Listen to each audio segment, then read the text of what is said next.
우리 찬송가 270장, 찬송가 270장 함께 찬송하시면서 우리 수요 예배 하나님 앞에 마음을 정돈하는 시간 되었으면 좋겠습니다. 찬송가 270장입니다.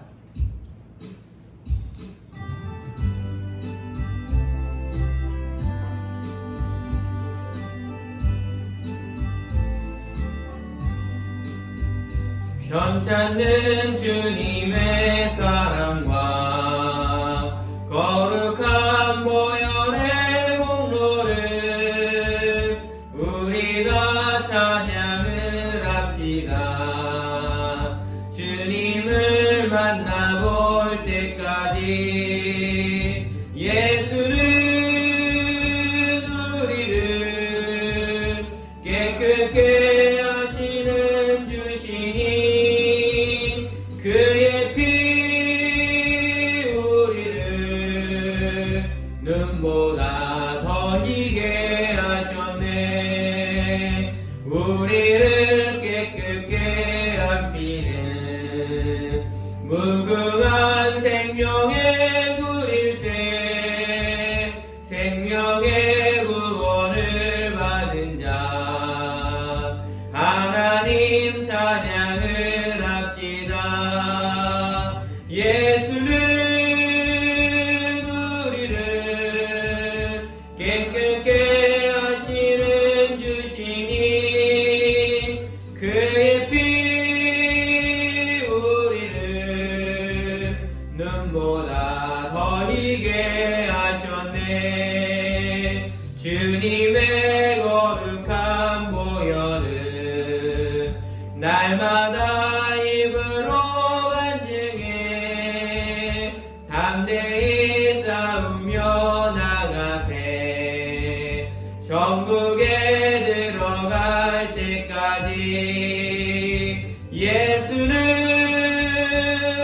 우리를 깨끗게 하시는 주시니 그의 피 우리를 눈보다 더 희게 하셨네. 십자가 단단히 붙잡고 날마다 이기며 나가세.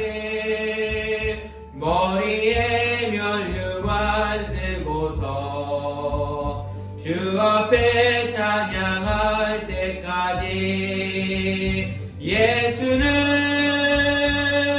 우리를 깨끗게 하시는 주시니 그의 피 우리를 눈보다 희게 하셨네. 우리 272장 한 장 더 찬송하겠습니다. 찬송가 272장입니다.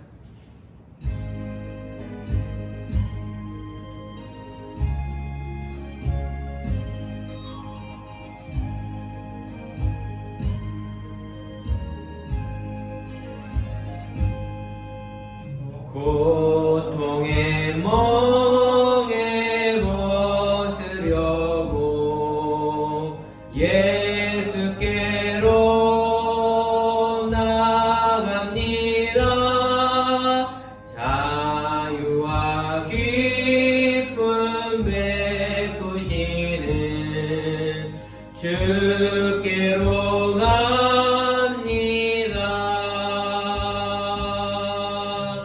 병든 내 몸이 든든하고 빈궁한 삶이 부해지며 죄악을 벗어버리려고 주께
헤어나와 평화의 나라 나라서 영광의 주를 배우려고 주께로 갑니다. 네, 우리 시간이 되었으므로 우리 수요 예배 하나님 앞에 드리도록 하겠습니다. 다 같이 우리 사도신경 하심으로 우리 신앙을 고백하겠습니다. 전능하사 천지를 만드신 하나님 아버지를 내가 믿사오며 그 외아들 우리 주 예수 그리스도를 믿사오니 이는 성령으로 잉태하사 동정녀 마리아에게 나시고 본디오 빌라도에게 고난을 받으사 십자가에 못 박혀 죽으시고 장사한 지 사흘 만에 죽은 자 가운데서 다시 살아나시며 하늘에 오르사 전능하신 하나님 우편에 앉아 계시다가 저리로서 산자와 죽은 자를 심판하러 오시리라. 성령을 믿사오며 거룩한 공회와 성도가 서로 교통하는 것과 죄를 사하여 주시는 것과 몸이 다시 사는 것과 영원히 사는 것을 믿사옵나이다. 아멘. 우리 찬송가 515장 우리 찬송하도록 하겠습니다.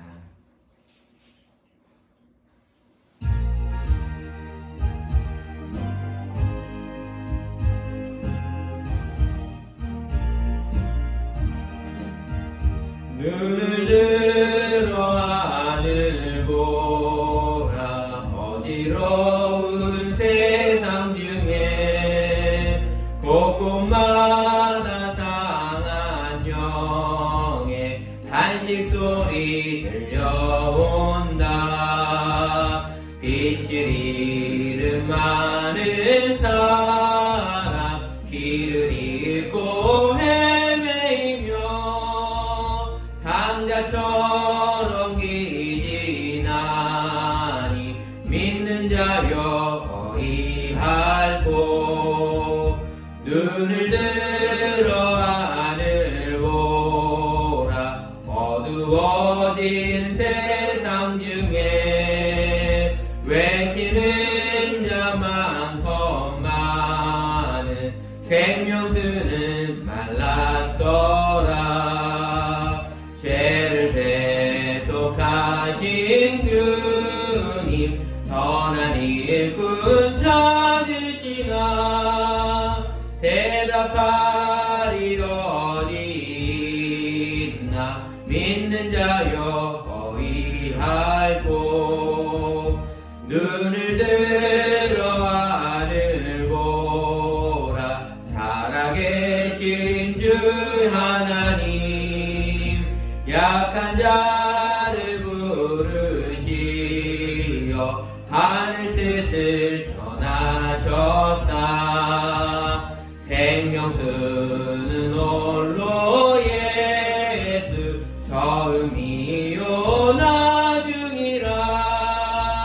주님 너를 부르신다. 믿는 자여 어이할고 눈을 들어 하늘 보라. 다시 사신 그리스도 만배송을 사랑하사 오래 참고 기다리네. 인내하신 우리 구주 의의 심판하시는 날 곧 가까이 많은데 믿는 자여 어이할고. 우리 함께 기도하겠습니다. 사랑하는 하나님 감사합니다. 하나님, 세상은 깨어져 있고 세상은 어긋나 있으며 세상은 불의하고 세상은 아무것도 하나님 보시기에 선한 것이 아무것도 없음을 고백합니다. 하나님이 깨어진 세상에 우리를 이 땅에 남겨두시고 이 땅에서 우리에게 원하시는 하나님의 뜻이 무엇인지 발견하는 오늘 이 시간이 되게 하여 주시옵소서. 세상에 하나님 헛된 소문과 또 하나님 아버지 나쁜 소식들을 들으면서 한탄하고 어이없고 하며 가만히 있는 것이 아니라 하나님께 기도하는 중보의 삶을 우리가 살아갈 수 있도록 도와주시옵소서. 사랑하는 하나님, 바라는 것은 하나님 지금 코로나로 인하여서 많은 교회가 하나님께 예배하지 못하고 많은 성도들이 함께 모여 찬양하지 못하고 하나님께 나아가지 못하는 이 안타까운 현실이 하루속히 하나님 아버지 끝나게 하여 주시고 온 백성이 모여 하나님을 영화롭게 하며 하나님을 찬미할 날을 하나님 속히 오게 하여 주시옵소서. 사랑하는 하나님, 바라는 것은 하나님 오늘 드려지는 이 예배를 통하여서 우리에게 원하시는 하나님의 비전과 하나님의 뜻이 무엇인지 발견하는 귀한 시간이 될 수 있도록 하나님 도와주시고, 또 하나님 말씀을 통하여서 우리의 사명을 발견하고 그 사명들을 또한 우리가 성취해 나아갈 수 있는 힘과 능력을 우리에게 더하여 주시옵소서. 하나님, 귀 있는 자는 하나님의 말씀을 듣는 오늘 이 시간이 될 수 있도록 하나님 도와주시고, 하나님의 말씀이 시간에 흥황하여지는, 하나님의 말씀만이 이 시간에 하나님 가득 찰 수 있는 귀한 시간이 되게 하여 주시옵소서. 하나님, 오늘도 드려드리는 예배 가운데 하나님께서 주인공이 되어주셔서 하나님 영광을 홀로 받아주시고, 또한 하늘의 능력과 하늘의 축복을 우리 가운데 한없이 내려주시옵소서. 그렇게 하실 하나님을 찬양하며 예수님의 이름으로 기도하옵나이다. 아멘. 우리 함께 하나님의 말씀 보도록 하겠습니다. 우리 함께 볼 하나님의 말씀은 사무엘상 2장 27절부터 36절 마지막 절까지 함께 보도록 하겠습니다.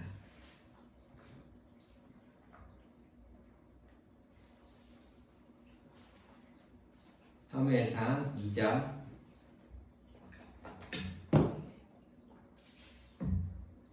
27절부터 마지막 36절까지 말씀입니다. 우리 다 찾으신 줄 알고 우리 함께 읽도록 하겠습니다. 제가 먼저 읽도록 하겠습니다. 하나님의 사람이 엘리에게 와서 그에게 이르되, 여호와의 말씀에 너의 조상의 집이 애굽에서 바로의 집에 속하였을 때에 내가 그들에게 나타나지 아니하였느냐? 이스라엘 모든 지파 중에서 내가 그를 택하여 내 제사장으로 삼아 그가 내 제단에 올라 분양하며 내 앞에서 애굽을 있게 하지 아니하였느냐? 이스라엘 자손들은 모든 화제를 내가 내 조상의 집에 주지 아니하였느냐? 너희는 어찌하여 내가 내 처소에서 명령한 내 제물과 예물을 밟으며 내 아들들을 나보다 더 중히 여겨 내 백성 이스라엘이 드리는 가장 좋은 것으로 너희들을 살찌게 하느냐? 그러므로 이스라엘 하나님 나 여호와가 말하노라. 내가 전에 네 집과 네 조상의 집이 내 앞에 영원히 행하리라고 했으나 이제 나 여호와가 말하노니 결단코 그렇게 하지 아니하리라. 나를 존중히 여기는 자를 내가 존중히 여기고 나를 멸시하는 자를 내가 경멸하리라. 보라, 내가 내 팔과 내 조상의 집 팔을 끊어 내 집에 노인이 하나도 없게 하는 날이 이를지라. 이스라엘에게 모든 복을 내리는 중에 너는 내 처소에 환란을 볼 것이요 내 집에 영원토록 노인이 없을 것이며 내 제단에서 내가 끊어 버리지 아니할 내 사람이 내 눈을 세잔하게 하고 내 마음을 슬프게 할 것이요 내 집에서 출산되는 모든 자가 젊어서 죽으리라. 내 두 아들을 후기와 비누하스다 한날에 죽으리니 그들이 당한 그 일이 내가 내 표징이 되리라. 내가 나를 위하여 충실한 제사장을 일으키리니 그 사람은 내 마음 내 뜻대로 행할 것이라. 내가 그를 위하여 견고한 집을 세우리니 그가 나의 기름 부음을 받은 자 앞에서 영구히 행하리라. 그리고 내 집에 남은 사람이 악기 와서 은 한 조각과 떡 한 덩이를 위하여 너에게 엎드려 이르되 청하노니 내게 제사장의 직분 하나를 맡겨 내게 떡 조각을 먹게 하소서 하리라 하셨다 하니라. 아멘. 오늘은 우리의 사명은 중보입니다. 우리의 사명은 중보입니다라는 제목으로 하나님의 말씀을 함께 나누도록 하겠습니다. 코로나19 바이러스로 인해 많은 분들이 힘들어하는 것 같습니다. 특히 자영업을 하시는 분들의 경우 매출이 많이 줄어서 타격이 심하다고 합니다. 그러다 보니 매출이 없으니 월세도 내야 되고 또한 재료비도 사야 되고 인건비도 내야 하는데 그런 돈들이 생기지 않아서 많이 힘들어하신다고 합니다. 이런 자영업자 분들을 위해서 나라에서 돈을 풀어 대출을 해주려고 하고 있습니다. 하지만 아직 대출의 문턱이 높기도 하고 많은 사람이 몰려서 그것을 신청해서 받기까지 수개월이 걸린다라는 이야기를 얼마 전에 뉴스에서 본 적이 있습니다. 이렇게 돈이 많이 급하다 보면 사람들은 제1금융권에서 대출을 받기도 하지만 그게 여의치 않으신 분들은 제2, 제3 금융권에서 대출을 받은 경우도 있습니다. 최악의 경우에는 사채를 빌리게 되는 경우도 있습니다. 저는 사채를 쓴 적이 없어서 잘 모르겠지만 드라마라든지 영화에서 보면 사채를 쓰면 돈이 엄청나게 불어서 힘들어하는 모습을 쉽게 볼 수 있는 것 같습니다. 원금은 100만 원밖에 안 빌렸는데 얼마 지나지 않아서 그 갚아야 될 돈이 3천만 원 혹은 그 이상이 되는 경우도 심심치 않게 볼 수가 있는 것 같습니다. 사채를 빌림으로 인해서 거의 노예와 같은 삶을 살게 되는 것 같습니다. 자기 시간이 없습니다. 언제, 어디서 그들이 나타날지 모르기 때문에 그렇습니다. 또 갑자기 나타나서는 문서 하나를 가져옵니다. 그리고 나서 거기에 도장을 찍으라고도 협박도 하는 경우도 있습니다. 잘 보면 그 문서는 장기 매매 문서입니다. 그래서 너의 장기를 팔아서 빨리 돈 갚으라고 하는 협박 아닌 협박도 많이 당하게 되는 것 같습니다. 때로는 자녀들 눈앞에서 부모로서의 그 자존심도 권위도 실추될 만큼 그렇게 엄청난 나쁜 짓들도 하는 경우들도 있는 것 같습니다. 돈 때문에 짐승과 같은 대우를 받는 것이 그런 모습인 것 같습니다. 그런데 그 사채업자들이 바뀔 때가 있습니다. 언제인지 아십니까? 빚을 갚았을 때입니다. 빚을 빌린 돈을 갚기만 하면 그 사람의 태도는 다시 바뀝니다. 다시 돈 빌리러 오세요 하면서 다시 명함을 주고 상냥하게 되어갑니다. 갚지 못하면 더 심한 꼴을 당하고 심지어는 죽음이라는 협박을 받게 되지만 돈을 갚으면 또 그들은 달라지게 되는 것 같습니다. 그런데 이 모습을 보면서 그 모습이 우리의 처지였다라는 것들을 보게 됩니다. 우리는 아담으로부터 죄를 지어서 죄가 우리 가운데에 거하게 되었습니다. 여러분, 죄의 값은 사망이라고 성경은 이야기하고 있습니다. 죄를 지었기 때문에 죄의 대가를 우리는 지불해야 합니다. 그런데 그 죄의 대가는 사망, 즉 생명을 갚아야 합니다. 구약시대에는 그 생명을 동물의 생명으로 대신했었습니다. 하지만 그 동물의 생명은 일시적이었습니다. 왜냐하면 동물과 사람은 다르기 때문에 그렇습니다. 그래서 모든 사람은 죄의 눌림 안에 있었고 죄의 노예 가운데 거할 수밖에 없었습니다. 하지만 그 죄의 권세를, 죄의 노예로부터의 해방하신 분이 바로 예수님입니다. 지금 코로나19 바이러스로 인해서 많이 지금 알려지지 않고 우리가 지금 잊고 있는 기간인데 지금은 사순절 기간입니다. 예수님께서 십자가를 지시기 전 그 40일을 기념하는 이 사순절 기간에 우리는 다시 한번 예수님의 십자가를 다시 한번 묵상하셔야 합니다. 예수님께서 왜 이 땅에 오셨고, 예수님께서 왜 고통을 당하셨고, 예수님께서 왜 십자가에 돌아가실 수밖에 없는지를 우리는 다시 묵상해야 합니다. 예수님이 지셔야 될 그 십자가는, 예수님이 받으셨던 그 고통은 내가 받아야 될 고통이었고, 예수님이 돌아가셨던 그 죽음은 바로 내가 죽을 죽음이었습니다. 하지만 예수님께서 우리의 죄를 단번에 그 값을 지불하심으로 인해서 우리는 이제 죄의 노예가 아니라 자유인이 되었다고 성경은 이야기하고 있습니다. 그 예수님을 믿음으로 말미암아 우리는 이제 죄에서 해방되었다라고 성경은 이야기하고 있습니다. 아니, 더 나아가서 이제는 우리는 하나님의 자녀가 되었다라고 성경은 그렇게 얘기하고 있습니다.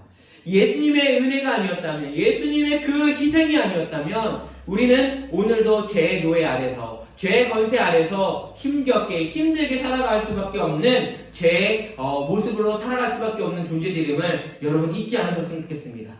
하나님이 우리에게 예수님을 통하여서 자유를 주셨습니다. 하나님의 자녀가 되는 특권을 주셨습니다. 그러면서 우리에게 원하셨던 것이 하나가 있습니다. 우리에게 원하셨던 것이 무엇인지 우리 오늘 성경 말씀을 통해서 한번 살펴보고 싶습니다.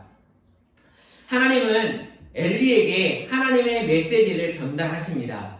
27절부터 시작되는 이 메시지의 내용은 엘리 조상들의 상태를 말하면서 시작합니다. 우리 27절에 있는 말씀을 같이 읽겠습니다. 오늘 읽은 본문 2장 27절입니다. 함께 읽겠습니다. 시작. 하나님의 사람이 엘리에게 와서 그에게 이르되 여호와의 말씀에 너의 조상의 집이 애굽에서 바로의 집에 속하였을 때에 내가 그들에게 나타나지 아니하였느냐. 아멘.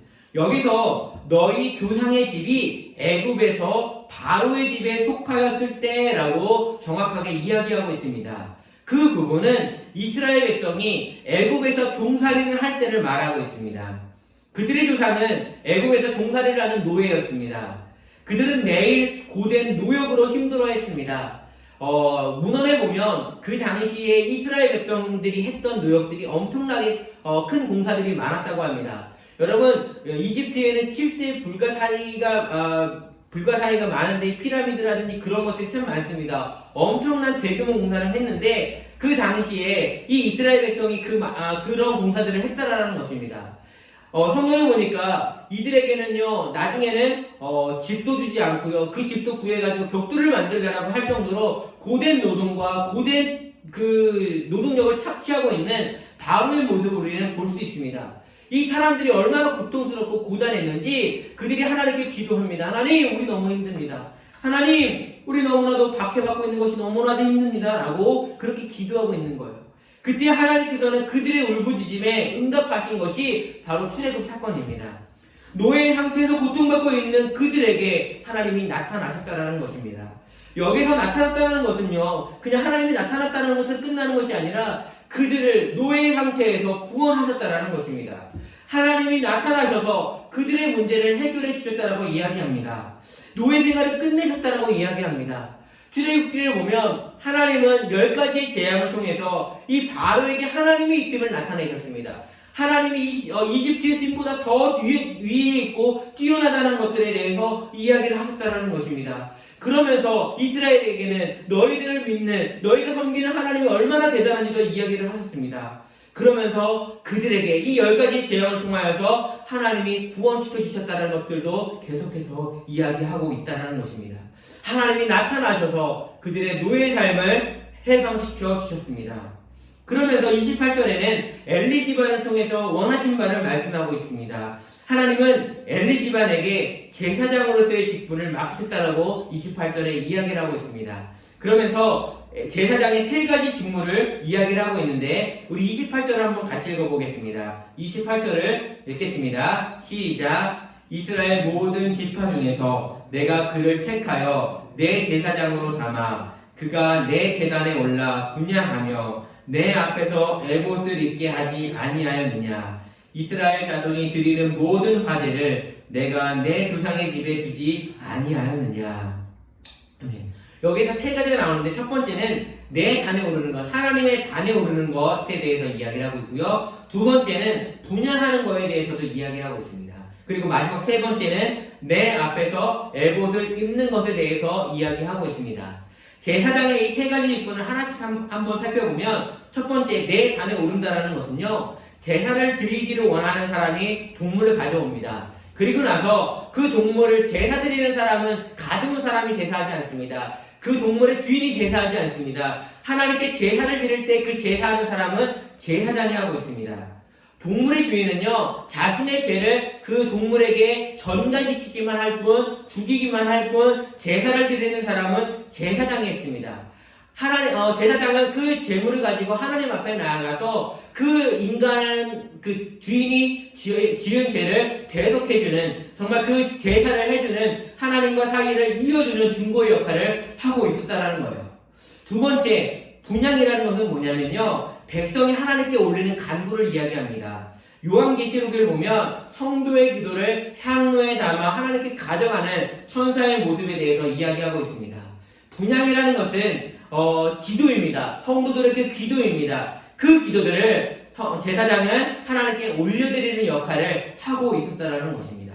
세 번째는 에봇을 입는다는 건 뭐냐면, 에봇에는 하나님이 응답하실 때 사용하는 우림과 둠빔이라는 것이 있었습니다. 그래서 종종 이 에봇을 통해서 하나님의 뜻을 백성들에게 이야기를 할 때 이 에봇을 통해서 이야기를 하는 것들을 볼 수가 있습니다. 즉, 이 3가지의 역할을, 이 직분을 종합해보면 뭐가 되냐면, 제사장은요, 하나님과 사람 사이에서 중보의 역할을 하는 역할을 맡고 있었다는 거예요. 제사장은 하나님과 사람 사이의 중보의 역할을 통해서 때로는 제사로, 때로는 기도로, 때로는 하나님의 뜻을 알려주는 것을 통하여서 하나님과 인간 사이의 그 가교의 역할을 이 제사장이 했다라는 거예요. 그런데 그 직무를 해야 될 이 엘리가 그 직분을 무시했습니다.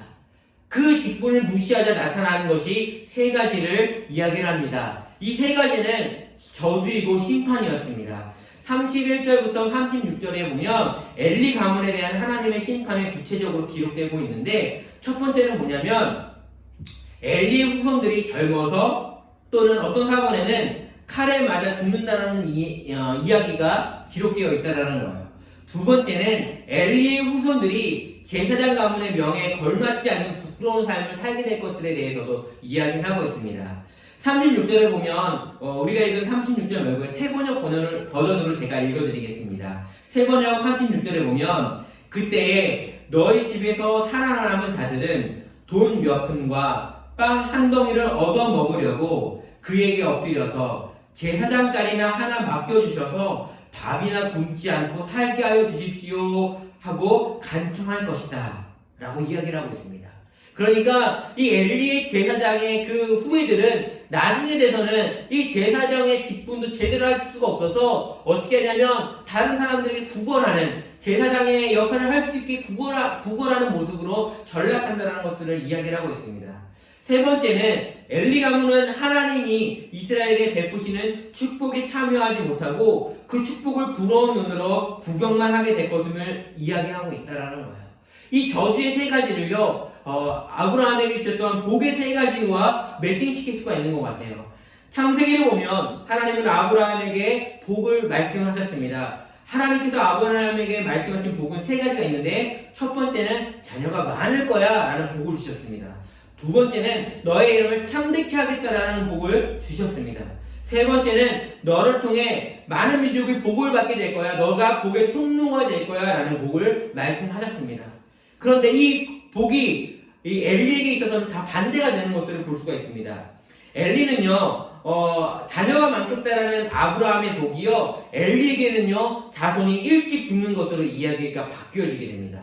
또 아브라함에게 이름을 창대하게 하겠다라는, 명예를 주겠다는 이 하나님의 복이 엘리에게는 부끄러운 명예에 대해서 이야기를 하고 있습니다. 또한 아브라함에게는 너에게 복의 통로가 될 거야, 너로 인해서 많은 사람이 복을 받을 거야 라고 하고 있지만 엘리에게는 그 축복의 자리에서 벗어나 있음을 이야기하고 있어요. 아니, 좀 더 구체적으로 보면 하나님의 복, 하나님을 만나는 그 복을 막아버리는 방해꾼, 장애물로 전락해 버리고 있는 그 집안의 모습을 살펴볼 수 있다는 것입니다. 왜 엘리는 이러한 처지가 되었을까요? 하나님께 복은커녕 이 저주의 복을 받는, 저주의 하나님으로부터 저주를 받는 인생이 되었을까요? 그것은 앞서 말한 중보자의 사명을 감당하지 못했기 때문에 그렇습니다. 여러분, 이런 거 한번 생각해 봤나요? 저는 예전에 이런 생각을 많이 했었습니다. 우리가 예수님을 믿으면 구원받고 천국에 간다고 이야기를 합니다. 그러면 하나님, 저는 이런 생각을 했어요. 하나님, 그러면 내가 지금 예수님을 지금 믿으면 저를 죽게 하셔서 빨리 하나님 나라로 데려가시면 제가 이 세상을 살아갈 때 죄도 적게 짓고, 그리고 하나님을 위해서 그곳에서 또 헌신하며 살아갈 텐데 왜 하나님 나를 데려가시지 않을까 하는 생각을 예전에 많이 했었습니다. 하나님은 왜 우리를 남겨두셨을까요? 하나님을 믿으면 그냥 곧장곧장 데려가시면 좋을 텐데 왜 남겨두셨을까요? 그 저만 생각했나요? 여러분 생각 안 해보셨어요? 하나님은 우리를 이 땅에 남겨두신 이유가 있다는 거예요. 하나님은 우리를 그냥 데려가실 수도 있지만, 그냥 데려가셔서 하나님 나라에 데려가실 수도 있지만 이 땅에 남겨두신 이유가 있다는 거예요. 오늘 말씀으로 이야기하자면 중보의 사명이 있기 때문에 그렇다는 거예요. 신약 베드로의 말을 빌리자면 세상에서 하나님의 아름다운 덕을 선포하기 위해서 이 땅에 남겨주셨다는 거예요. 하나님은 우리를 이 땅에 있으면서 하나님을 드러내고 하나님의 놀라운 위대함들을 우리를 통해서 나타내기를 원했다는 거예요. 요즘 말로 하면 홈쇼핑의 쇼호스트라고 생각하시면 될 것 같아요. 여러분, 홈쇼핑에 보면 쇼호스트가 나타나가지고요, 제품에 대해서 참 설명 잘해요. 막 이 제품을 안 사면 안 될 것 같은 그러한 그 자극도 하고요, 정말 도전도 하는 것들을 볼 수가 있어요. 그와 마찬가지로 우리는 이 세상에 있으면서 하나님이 얼마나 위대한 분이신지, 얼마나 사랑이 많으신 분인지, 하나님이 얼마나 놀라운 분이신지를 우리는 드러내야 된다는 거예요. 하나님이 어떤 분인지 세상은 몰라요. 그 그 세상 사람들에게 하나님에 대해서 나타내고 증거하고 보여줘야 될 책임이 저와 우리에게 있다는 것입니다. 여러분, 그런데 엘리는 그런 모습을 살지 않아요. 하나님을 드러내는 모습을 살지 않아요. 세상에서 중보자의 모습으로 살지 않아요. 왜 엘리는 중보자의 모습을 살지 않았을까요? 생각해보건대 그는 현실을 만족하지 않았을까요? 그냥 저냥 살아도 내가 먹고 사는데 지장이 없어요. 제사장이니까 매번 사람들이 제사도 가지고 와요. 그것 가지고 먹고 살면 되니까 이 엘리는 중고에 살면 감당하지 않아도 그냥 대충 살아도 된다라고 생각하지 않았을까요? 여러분, 엘리의 모습이 우리의 모습이 될 수 있어요. 하나님께 구원을 받았지만, 하나님의 은혜를 받았지만, 하나님의 말씀대로 살지 않을 때, 중보의 모습을 살지 않을 때 엘리처럼 대충 살게 되고요. 그냥 무의미하게 살 수밖에 없다는 거예요. 여러분, 엘리와 같은 모습이 나에게 있는지 없는지를 알 수 있는 리트머스 시험지가 하나가 있습니다. 그것은 바로 30절입니다. 우리 30절 말씀을 같이 한번 읽어볼까요? 우리 30절 말씀을 함께 읽어보도록 하겠습니다. 시작. 그러므로 이스라엘의 하나님 나 여호와가 말하노라. 내가 전에 내 집과 내 조상의 집이 내 앞에 영원히 행하리라 하였으나 이제 나 여호와가 말하노니 결탄코 그렇게 하지 아니하리라. 나를 존중히 여기는 자를 내가 존중히 여기고 나를 멸시하는 자를 내가 경멸하리라. 하나님은 오늘 나를 존중히 여기는 자를 존중히 여기겠다고 말씀하십니다. 여기서 존중히 여긴다는 말은 무엇일까요? 그것은 히브리 언어로 보면 이 존중이라는 단어는 카바드라는 단어를 사용하고 있습니다. 이 카바드라는 말의 뜻은 뭐냐면 무겁다, 무겁게 여기다라는 뜻을 가지고 있습니다. 즉 하나님을 존중히 여긴다는 것은요, 하나님을 무겁게 여긴다는 거예요. 하나님의 말씀을 무겁게 여긴다는 거예요. 그것을 우리가 한번 이렇게 생각해 볼 수 있을 거예요. 예를 한번 들어볼게요. 여러분, 우리나라는 지금 대통령이 지배하는 나라이지만 만약에 조선시대라든지 고려시대라고 한번 생각해 볼게요. 왕이 어느 날 우리 집에 방문을 했어요. 그리고 나서 점심시간이 됐을 때 왕이 저기 우리에 있는 송아지를 보면서 저 송아지 구워 먹으면 참 맛있겠다라고 왕이 얘기를 합니다. 그러면 그 집주인은 어떻게 할까요? 가서 그 송아지를 죽이고 그 송아지를 떠서 이렇게 살을 발라가지고 와서 왕에게 대접했을 거예요. 구워서 대접했을 거예요. 나중에 왕이 나 우스갯소리를 농담으로 한 건데 우스갯소리를 한 건데 하더라도 그 듣는 사람은 어때요? 왕이 얘기했으니까 그 말을 어떻게 해요? 무겁게 받아들여가지고요, 그 말씀처럼 그 말을 행동으로 옮긴다라는 거예요. 여러분, 무겁게 여긴다라는 것은요, 그 말씀이 그냥 헛으로 들리지 않는다라는 거예요.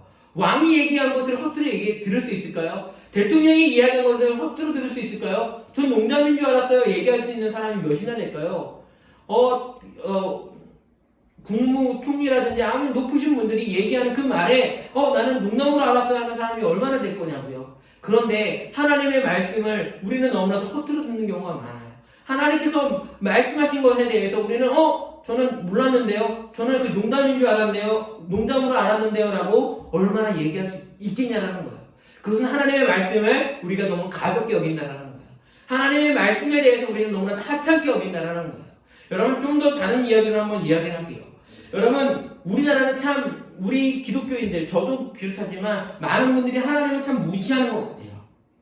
제가 대학원을 다닐 때 이슬람교에 대해서 강의를 들은 적이 있습니다. 그때 그 교수님이 하셨던 말씀이 있어요.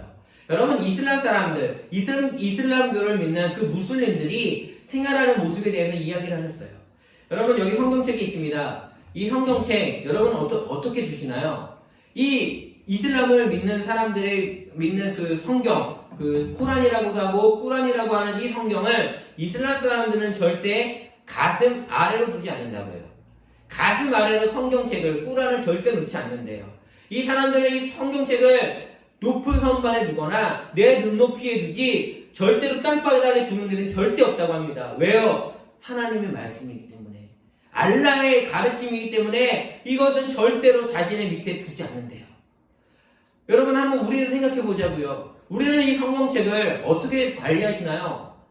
여러분, 이 성경책 어떤 분들은요, 교회에 가지고 오시는 분들도 일주일에 한 번 가지고 오셨다가 집에 가시면 어딘가에 내팽겨치고 계시지는 않나요? 어떤 분들은 이 성경책을 베개로 삼고 계시는 분들은 없으세요? 하나님의 이 말씀이 이 종이가 중요하다는 게 아니라요. 여기에 적혀있는 하나님의 말씀, 하나님을 어떻게 생각하는지 우리가 생각해 보자고요. 하나님은 우리는 그렇게 하대하고 있지는 않나요? 하나님께 나오지만 이 성경의 말씀을 하찮게 여기는 모습이 우리에겐 있지 않냐라는 거예요. 하나님의 말씀을 정말 소중하게 여기고 있습니까?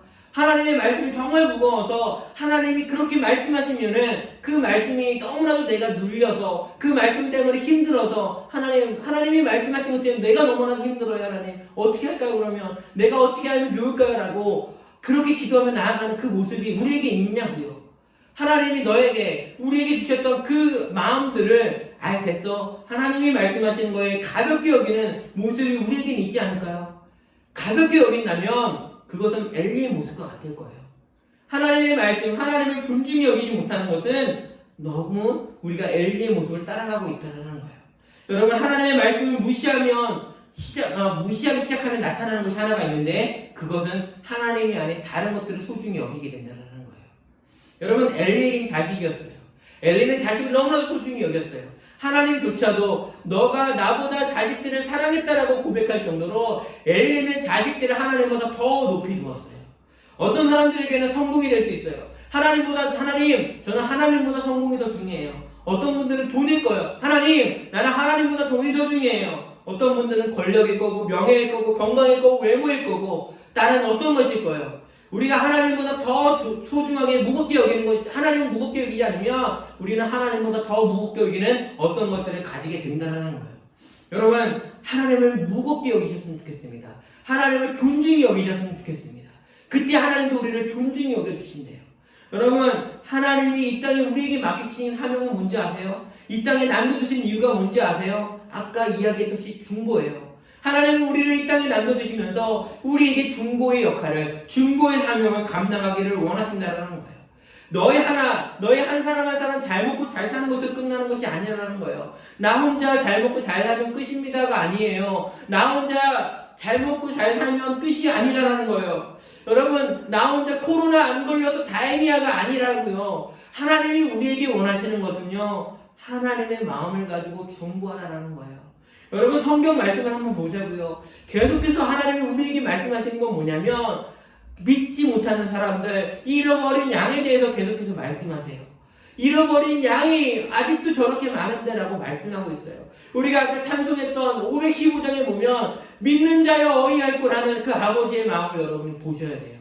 저렇게 많은 사람들이 죽어가는데, 저렇게 많은 사람들이 하나님을 모르고 살아가는데 너희들 혼자 잘 먹고 잘 산다고, 너희들 혼자 예수 믿고 구원받는다고 끝나는 것이 아니다라고 우리에게 얘기하고 있는 거예요. 너희들은 구원받았다고 끝나는 것이 아니라 저들을 위해서 기도해야 된다는 거예요. 저들을 위해서 데려오라고 이야기하고 있는 거예요. 하나님은 우리에게 이 땅에 남겨주시면서 하나님의 마음을 가지고 기도하기를 원하신다는 거예요. 여러분, 뉴스를 보면서 여러분 어떻게 보세요? 다행이다. 우리 지역에는 그나마 많지 않아. 그것으로 끝나나요? 그러시면 안 돼요. 아버지의 마음을 가지고 나아가셔야 돼요. 아버지의 마음, 하나님의 마음을 가지고 나아가셔야 돼요. 그러면서 뭘 기도하셔야 되냐면, 하나님, 지금도 아직도 9,000명이 넘는 사람이 확진 판정을 받고 힘들어하고 있습니다. 그와 그의 가족들, 또한 자가격리되어 있는 많은 사람들이 힘들어하고 있습니다. 하나님, 이것으로 인하여서 아직도 힘들어하는 자영업자들이 얼마나 많이 있습니까? 이들을 걸러내기 위해서 공무원들이 얼마나 노심초사하면서 애를 쓰고 있습니까? 병원에서는 이 병을 낫게 하기 위해서 의료진들이 얼마나 삭투 가운데 거하고 있습니까? 하나님, 지금도 많은 사람들이 코로나 때문에 고통받고 있고 힘들어하고 있습니다. 여러분, 이것 때문에 교회가 세상으로부터 지탄도 받고 있어요. 세상으로부터 많은 어려움들을 받고 있어요. 그때 우리는 뭐 해야 돼요? 하나님, 저 교회를 불쌍히 여겨주세요. 하나님, 우리가 잘못해서, 우리가 잘못 행동해서 아버지의 이름이 먹칠되었습니다. 하나님, 이 땅 가운데 하나님의 나라가 다시 올 수 있도록, 하나님, 우리가 하나님의 뜻을 바로설 수 있도록 교회들을 붙들어주세요. 하나님의 뜻이 무엇인지 분별할 수 있도록 도와주세요. 그것이 우리의 사명 아닐까요? 하나님은 우리에게 중보의 사명을 맡겨주시면서 계속해서 기도할 것들에 대해서 이야기하고 있어요. 그러니까 여러분, 우리 뉴스를 보면서 다행이야, 우리 지역은 없기 때문에 다행이야가 아니라 그것이 우리의 기도의 목록이 되어야 돼요. 하나님, 오늘도 몇 명이 나타났네요. 하나님, 오늘도 전 세계에 몇만 명이나 되는 사람이 걸렸고 몇천 명이 되는 사람이 죽어가고 있습니다. 하나님, 저 잃어버리는 양들, 저 죽어가는 사람들을 향해서 눈물 흘리시는 그 하나님의 마음이 제게 있길 원합니다. 하나님이 슬퍼하시고 있는데 우리는 같이 슬퍼하지 않고 오히려 희희낙낙하고 있는 우리의 모습은 아니에요.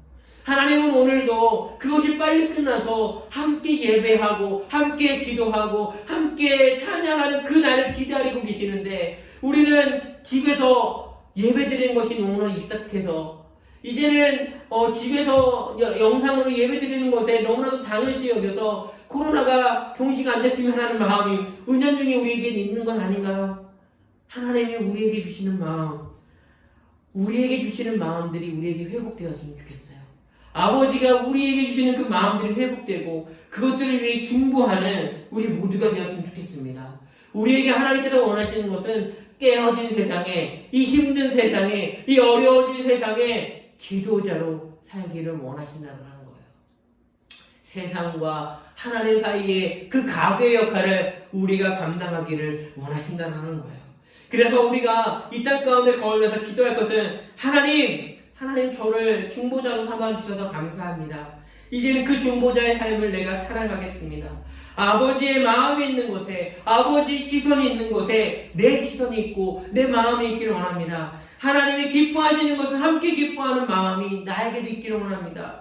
하나님이 이 땅에서 우리가 100년, 기껏해야 100년 살아요. 이 100년 살아가면서 아버지의 마음을 가지고, 하나님의 마음을 가지고 깨어진 세상과 깨어진 사회와 깨어진 가정과 또한 정치, 문화, 사회 모든 부자를 위해서 기도하는 기도의 사람들이 우리가 되어야 합니다. 우리가 정말 하나님의 그 것들을 기도할 때에 하나님이 우리를 통해서 그 이 땅을 회복시킬 것들을 기대하며 기도하는 우리가 되었으면 좋겠어요. 하나님, 오늘도 그 중보 기도자를 찾고 계세요. 무너진 데를 막아서는 그 중보 기도자를 찾고 계시다는 거예요. 그 중보 기도자가 오늘 저와 여러분이 되었으면 좋겠습니다.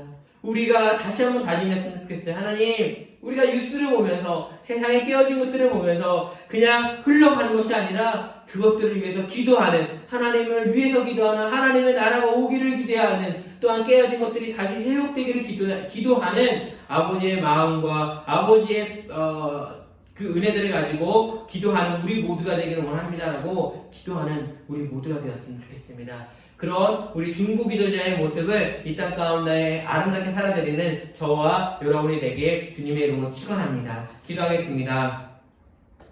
우리를 구원하신 하나님 아버지, 당신의 구원 계획 안에 우리가 있음에 감사드립니다. 우리를 하나님의 자녀로, 자유인으로, 죄의 속박으로부터 벗어나게 해주시고 하나님의 귀한 사역에 동참케 하시니 감사합니다. 주님, 이 세상에 있으면서 오늘 말씀처럼 중보의 사명을 감당하는 저희가 되길 원합니다. 아버지의 마음과 아버지의 시선이 있는 곳에 우리의 시선과 마음이 있게 하시고 하나님이 기뻐하시는 것을 함께 기뻐하는 마음을 우리에게 허락하여 주옵소서. 우리가 이 세상에 있을 시간이 100년도 채 되지 않습니다. 그 기간 동안 우리는 깨어진 세상을 위해, 깨어진 가정을 위해, 깨어진 교육과 정치와 사회와 문화와 의료계와 등 모든 분야를 위해 기도하는 기도의 사람들이 되게 하여 주셔서 우리가 맞이하게 될 주님의 나라에서 그 모든 것들이 완성된 것들을 맛볼 수 있는 은혜를 내려 주옵소서. 한 가지 바라는 것이 있다면 이 세상에서 기도하는 이 모든 것들 중 하나라도 맛을 보기를 원합니다. 주님, 이 세상을 회복시켜 주옵소서. 중보의 손을 내리지 않는 우리가, 또한 처음 사는 교회가 되게 도와주시옵소서. 지금은 우리를 사랑하셔서 당신의 자녀로, 자유인으로 신분을 바꾸어 주신 하나님의 은혜와 당신의 생명을 드림으로 죄값을 단번에 지불하신 예수님의 사랑하심과 오늘도 우리에게 아버지의 마음을 일러주시는 성령님의 감동, 감화하심이 이 세상에서 하나님의 마음으로 중보의 기도자로 살기로 다짐하는 사랑하는 처음 사랑교회 성도들 머리 위에 그의 귀한 사역을 끝까지 감내하는 복을 이제로부터 영원까지 함께 있을지어다. 아멘.